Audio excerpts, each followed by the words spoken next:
नमस्कार दोस्तों, आप सभी का स्वागत है राजस्थान करंट अफेयर्स की इस क्लास में। और इस क्लास में हम राजस्थान करंट अफेयर्स से संबंधित बहुत सारे क्वेश्चनों पर चर्चा करेंगे। सबसे पहले दोस्तों देखिएगा, क्वेश्चन आपके सामने है। राजस्थान सरकार ने किस लोक देवता की जयंती पर सार्वजनिक अवकाश घोषित किया है? तो दोस्तों आज यानी 28 जनवरी, अगर हिंदी माह की बात करें तो आज जो हिंदी माह है उसमें दिनांक है माघ शुक्ल सप्तमी। और माघ शुक्ल सप्तमी को जयंती आती है देवनारायण जी की। और दोस्तों आज ही देवनारायण जी की जयंती पर राजस्थान सरकार ने सार्वजनिक अवकाश घोषित किया है। ठीक है, तो यानी किस लोक देवता की जयंती पर राजस्थान सरकार ने सार्वजनिक अवकाश घोषित किया है? तो दोस्तों कौन से लोक देवता हैं? देवनारायण जी। ठीक है, देवनारायण जी, इनकी जो जयंती है वो आज है। और ये जयंती कब आती है? तो माघ शुक्ल सप्तमी। अब क्वेश्चन आता है कि इनका मेला कहाँ पे पड़ता है? तो दोस्तों आसिंद भीलवाड़ा, आसिंद भीलवाड़ा में इनका मेला भरता है। और आज दोस्तों इनका कौन सा जो जन्म उत्सव है वो मनाया जा रहा है आसिंद भीलवाड़ा में? तो 1111वां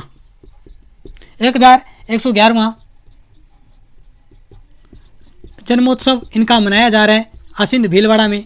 और दोस्तों इनके बारे में याद रखिएगा, इनका जन्म है वो आसिंद भीलवाड़ा में हुआ था। इनका लालन पोषण है वो देवास एमपी में हुआ था। ठीक है, यानी इनके ननिहाल देवास एमपी में इनका लालन पोषण हुआ था। इनका जन्म याद रखिएगा आसिंद भीलवाड़ा में हुआ था। और यहाँ पे इनका मेला है वो प्रत्येक वर्ष हिंदी माह माघ शुक्ल सप्तमी को भरता है। इसके अलावा दोस्तों इनकी जो मृत्यु है वो देवमाली स्थान अजमेर में हुई थी। देवमाली स्थान पड़ता है अजमेर, वहाँ पे इनकी मृत्यु हुई थी। ठीक है, ये भी आप इनके बारे में बातें याद रखिएगा। देवनारायण जी जिनकी जयंती है आज यानी माघ शुक्ल सप्तमी को, और आसिंद भीलवाड़ा में आज इनका 1111वां जन्मोत्सव है वो बनाया जा रहा है। तो ये दोस्तों हाल ही में करंट का विषय अभी। ठीक है, तो ये भी आप याद रखिएगा। इसके अलावा दोस्तों देखिएगा क्वेश्चन नंबर 2 कि राष्ट्रीय मतदाता दिवस कब आता है? तो 25 जनवरी, 25 जनवरी को राष्ट्रीय मतदाता दिवस आता है। और इस पर दोस्तों डिजिटल बाल मेला के द्वारा राजस्थान में कौन सा कार्यक्रम चलाया गया है? ठीक है, यानी हमने पहले पढ़ा था कि मैं भी हूँ बाल सरपंच, यह अभियान जो यूनिसेफ और डिजिटल बाल मेला ने चलाया था। ठीक है, अब डिजिटल बाल मेला जो कि एक संस्था है, इसके द्वारा एक और राजस्थान में कार्यक्रम चलाया जा रहा है। इस कार्यक्रम का क्या नाम है?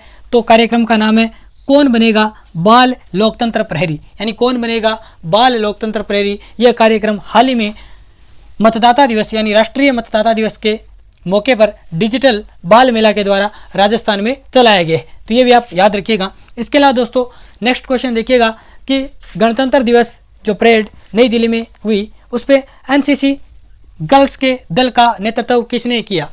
ठीक है, तो नाम आता है फाल्गुनी प्रजापति, जिनका संबंध है जयपुर से। इन्होंने गणतंत्र दिवस पे यानी जो परेड हुई थी वहाँ पे एनसीसी गर्ल्स की जो परेड थी उनमें लीड किसने किया, नेतृत्व किसने किया?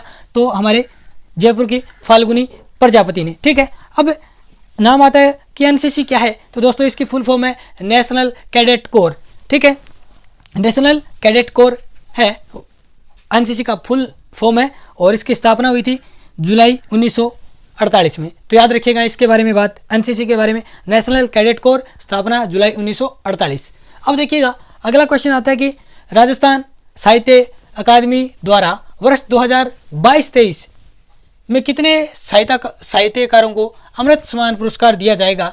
यानी सबसे पहले बात करें राजस्थान साहित्य अकादमी, राजस्थान ने साहित्य अकादमी कहाँ पे है दोस्तों? उदयपुर। ठीक है, और इसकी स्थापना 1958। इसके द्वारा कितने साहित्यकारों को अमृत सम्मान पुरस्कार दिया जाएगा 2022-23 का? तो दोस्तों याद रखिएगा 8, यानी 8 साहित्यकारों को राजस्थान साहित्य अकादमी के द्वारा अमृत सम्मान पुरस्कार है वो दिया जाएगा, याद रखिएगा। और राजस्थान साहित्य अकादमी कहाँ पे है? उदयपुर में, और इसकी स्थापना 1958। ठीक है, इसके अलावा देखिएगा दोस्तों ये क्वेश्चन सबसे इंपॉर्टेंट है, यानी वर्ष 2023 में राजस्थान की कितनी हस्तियों को पद्मश्री से सम्मानित किया गया है? तो दोस्तों नाम आता है 4 हस्तियों, यानी 4 हस्तियों को हाल ही में 2023 में पद्मश्री जो सम्मान है उससे सम्मानित किया गया है। अब वो कौन कौन हैं? तो नाम आता है अहमद हुसैन और मोहम्मद हुसैन। दोनों दोस्तों गज़ल के क्षेत्र से हैं, यानी गज़ल करते हैं ये, और इनका संबंध है जयपुर से, दोनों जयपुर के रहने वाले हैं। ठीक है, इनको दोनों को अहमद हुसैन और मोहम्मद हुसैन दोनों को पद्मश्री सम्मान मिला है। ठीक है, इसके अलावा तीसरा नाम आता है मूलचंद लोढ़ा, जो कि समाज सेवी हैं और इनका जो जिला है वो डूंगरपुर। उसके बाद में दोस्तों राकेश झुनझुनवाला, इनका मरणोपरांत, इनको दोस्तों मरणोपरांत है वो क्या दिया गया है, पद्मश्री दिया गया है, ठीक है। और दोस्तों इनकी हाल ही में मृत्यु हुई है और इनको द बिग बुल के नाम से जाना जाता है। राकेश झुनझुनवाला को द बिग बुल के नाम से जाना जाता है। और दोस्तों इनको मरणोपरांत यानी हाल ही में पीछे इनकी मृत्यु हुई थी और इनको मरणोपरांत है वो पद्मश्री से सम्मानित किया जाएगा।